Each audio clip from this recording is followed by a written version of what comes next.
Moi, c'est Audrey Bertacchini, j'ai 32 ans et je suis designer ébéniste.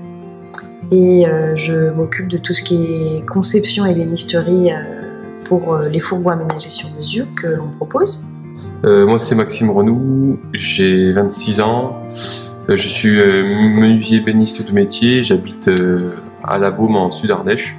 On s'est dit que ça pouvait être intéressant de partager un peu notre expérience dans la vie en van parce que donc on est tous les deux ébénistes de métier, on travaillait dans des ateliers d'ébénisterie et puis on a décidé de partir un petit peu voyager et quand on est rentré, on s'est fait un gros fourgon autonome pour pouvoir aller travailler où on voulait et c'est là qu'on a commencé à partager un petit peu cette transformation et souvent il y a des noms voilà, un petit peu recherchés et c'est Maxime qui a trouvé à Contrevent le nom donc, de notre entreprise maintenant depuis 6 mois.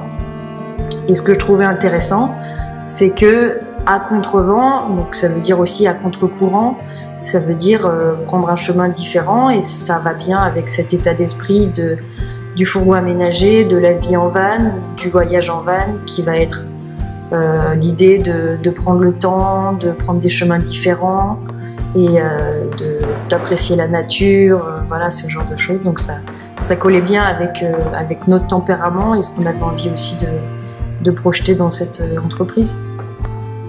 Moi j'ai commencé à la base à 15 ans dans les arts appliqués avec un bac et je savais que c'était la bonne voie donc j'ai fait un bac arts appliqués. Ensuite j'ai voulu partir en design de produits pour être designer produit. Mais avant j'ai eu l'opportunité de faire de la sculpture sur bois à l'école Boulle. Donc j'ai été prise au concours et j'ai eu voilà, cette chance-là d'apprendre la sculpture sur bois. C'est là que j'ai su que le bois et l'artisanat auraient une grande place dans ma vie.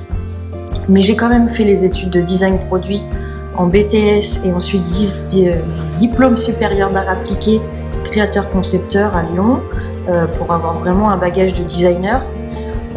Et c'est ensuite que j'ai complété ces premières formations-là par un apprentissage en ébénisterie, donc en CAP et en brevet technique des métiers, en apprentissage, en alternance. Et ensuite, travail à l'atelier en tant qu'ébéniste.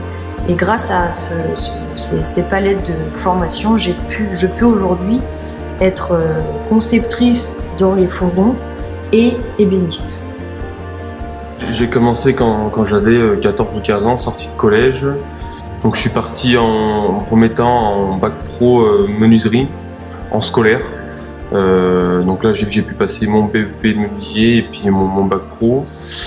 Et par la suite je suis parti en apprentissage. J'avais 16 ans, 17 ans, je ne sais plus. En apprentissage, donc chez un petit artisan en Sud-Ardèche, un petit menuisier ébéniste, où j'ai pu faire un CAP ébéniste, un CAP art du bois, option marqueterie sur bois. Donc tout ça pendant 2 ans. Après j'ai fait un brevet technique des métiers en ébénisterie, où j'ai rencontré Audrey. Donc voilà, où j'ai fait toutes ces formations au même endroit en Haute-Loire. Et puis après j'ai travaillé dans des ateliers d'ébénisterie et puis d'agencement. On est vraiment complet à tout niveau et la seule chose qu'on ne fait pas dans les fourgons c'est les coussins et les rideaux. Mais sinon on peut vraiment gérer tout, de la conception. Moi je vais établir avec le client tout le cahier des charges qui va me permettre après de faire une conception qui est en totale cohérence avec leurs attentes.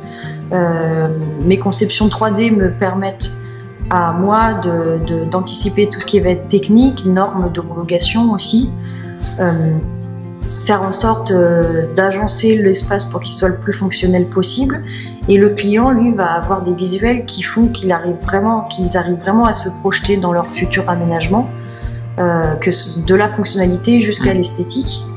Et après, Maxime, lui, ses compétences font que il peut vraiment gérer tout de A à Z. On reçoit le fourgon vide, tollé, et il va s'occuper de tout ce qui va être ouverture, réseau électrique, réseau gaz, réseau d'eau avec les cuves sur mesure.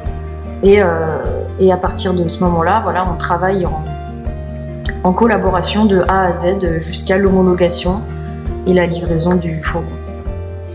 Le van aménagé, c'est une autre passion plus personnelle, celle du voyage, de se retrouver immergé dans la nature. Hein. Pareil, nous on est très nature, que ce soit les rivières, les forêts, aller aux champignons. C'est quelque chose qui fait partie de nous et c'est pour ça qu'on est content d'être revenu en Ardèche. Parce que notre fourgon autonome avant nous permettait d'aller travailler à droite à gauche, sur la côte atlantique, en Bretagne. Mais c'est vrai que là où on voulait poser nos valises et créer cet atelier, c'était en Ardèche parce que c'est très sauvage, voilà, on a tout ce dont on a besoin à côté. On mise tout vraiment sur la qualité de nos aménagements, de nos quincailleries, de notre produit fini en fait pour que le fourgon ne revienne jamais et que les clients puissent en profiter pendant de belles et longues années.